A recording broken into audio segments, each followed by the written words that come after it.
My name is Rebecca Schmidt. I'm one of the two authors that makes up Schara Reeves Press. You might have heard of our books, maybe our social media, maybe you don't know us at all.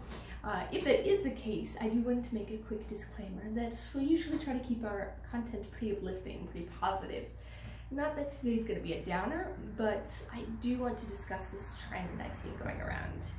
And the trend started on TikTok, I believe. It's the trend of buying an ebook, reading it, enjoying it, and then returning it in order to get your money back. And I want to talk about why this is so detrimental, especially for independent authors, because that's what I am and that's what I have experience with. So I kind of want to break down how much time it takes to write and to publish a book. Now, I'm going to use statistics from my book Askifis, which is coming out this summer. All of my previously published books are co-authored with my writing partner, Reeves, so they're not really representative of your average go-it-alone independent author. So Askifis, when I handed it off to my content editor, was about 128,000 words. I am a slow writer. This does save me some effort in the editing stages, but still it takes me about 3 hours to write 1,000 words. If you take that rate and my word count, you come up with 384 hours just to write the draft. After that, I edit it, goes to my content editor. She's going to do 2 rounds. I'm going to edit in between and after. After that, it goes to my proofreader. She's going to do the same exact thing, but now concerning all of my bad grammar and visually typos. Same deal there, I edit in between and after. So kind of in total, I have 5 rounds of editing in between, before, after. Let's be very conservative here. Let's say that I only spend about 10 hours per editing round. That's still 50 hours that we're adding to that 384. We're now up to 434 hours spent on this book, and we're not done yet. Because I need a cover, I need formatting, I need an ISBN, I need a copyright filing, I need all of these other things that are going to take me time. So let's break down those. I did my own cover design, artwork, etc. Let's be nice. Let's say that it only took me 20 hours. Interior art, I like to do like some things at the chapter titles. That's usually simpler, maybe 3 hours of work, pretty easy. Formatting, in the 4 books, well, this will be the 4th book that I put out. Something inevitably goes wrong and it takes me forever to find and to fix. Let's say 5 hours for formatting. The ISBN, the copyright filing, the setup on different platforms, I've gotten pretty good at that. That's only going to take me about an hour. But all of this rounded together and added to our original total, we still get 463 hours now put on the book. But I'm not the only person who's worked on it. I mentioned 2 editors, both doing 2 rounds. In my experience with books of similar length to mine, because I've edited for other people, the first round's more intensive. It takes maybe 20 hours, again being very conservative. The second one, let's say it takes 10. Let's say that each editor does 30 hours total of work. 2 editors, now we have 60 hours. We're going to add that to our 463. We're going to get 523. But my editors don't work for free, nor should they. They're both very generous. They allow me to trade some work by doing some commissions and helping them with some projects. It's still, for both of them, for all the various fees of copyright, etc., I'm looking at about $1,500 to publish this book. As a thought experiment, let's put that in regards of time. How long does it take me to make the $1,500? To pay my editors and so on. I do have a job, but I'm also a full-time college student, so all of that goes towards school fees. This extra $1,500 comes from side jobs, from commission work, from editing, and commissions do not pay well, my friends. That's about $10 an hour if I'm being generous. So now, $1,500 at $10 an hour, I'm spending 150 hours just to make the money to pay my editors.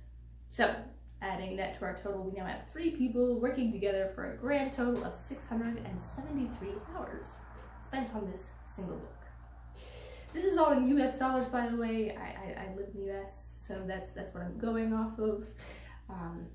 Let's continue this trend here. Let's follow this through. I priced my ebooks at $2.99. I don't go lower than that because after that, Amazon begins charging a much greater percentage of my already very meager profits. So we stick with the $2.99.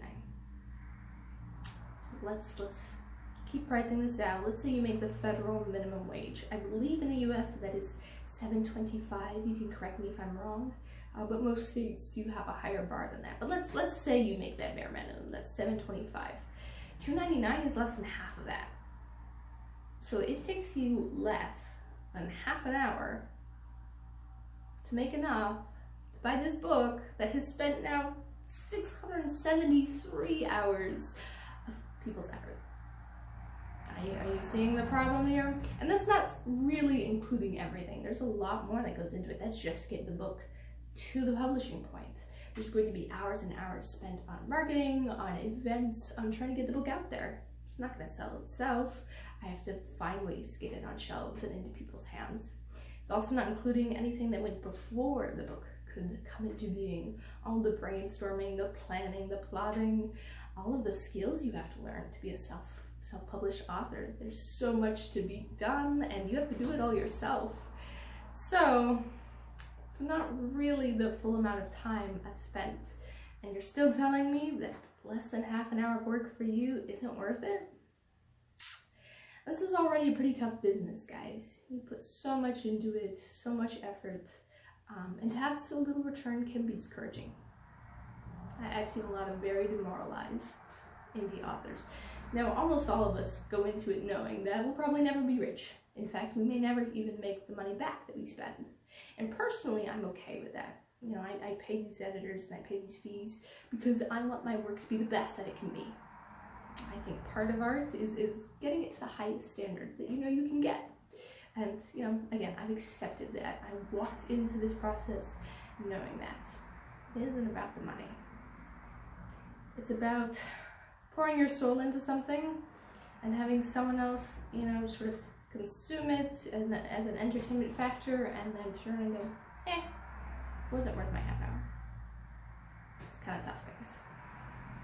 To take it a step further, this hasn't happened to me, but I have seen it with other authors where they will end up with negative royalties. That's right. They owe usually Amazon money because of this trend. Some people don't sell a book every month. You know, they'll go an entire month without selling a single volume, which means if you return it in the next cycle and they haven't sold anything in that cycle, Amazon wants their royalties back. So if you're doing this because you think, you know, well, Amazon's a big company, they can take a hit, whatever, Amazon's not taking a hit, guys. It's us. It's us. If you're doing this because you don't have $2.99, I understand. I do. I really have been in a place, I've been in times where I didn't have $3 to spare. If that is the case, I ask that you please avail yourself of public libraries. If you don't have one near you, look for online ones. I believe the Brooklyn Library, as in like New York City, has, first of all, a massive online collection. And second of all, you don't need to be even a resident of New York State in order to get a membership. And once you do, again, full access to thousands of ebooks. So check them out. They might have an annual fee. I am not sure, but there's other libraries like this. So look around. Definitely check that out. If they don't have the book you want, ask them to order it. Actually, most libraries are very happy to order books that their members want. You know, they want things that people are interested in and will be involved with. So if you do it this way, now you're actually helping an indie author. You're getting their book out there. You're getting it onto shelves where other people might see and be interested. So you're supporting them instead of, you know, kind of kicking them in the teeth.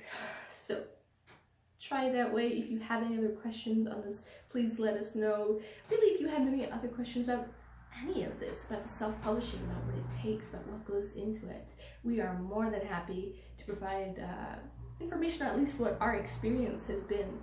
We have our website, scharaweekspress.com. You can find our email there. You can find all our social media handles. I mean, we are more than happy to have a conversation, but please stop this trend, guys. We're not rich.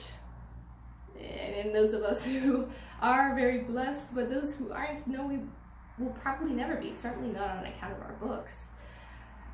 We're college students, we're single parents, we're people who are struggling to get by on 2 jobs. Please don't take away what little support that we have. Hopefully you found this informative. I hope that maybe you can now go on to inform others. See you around.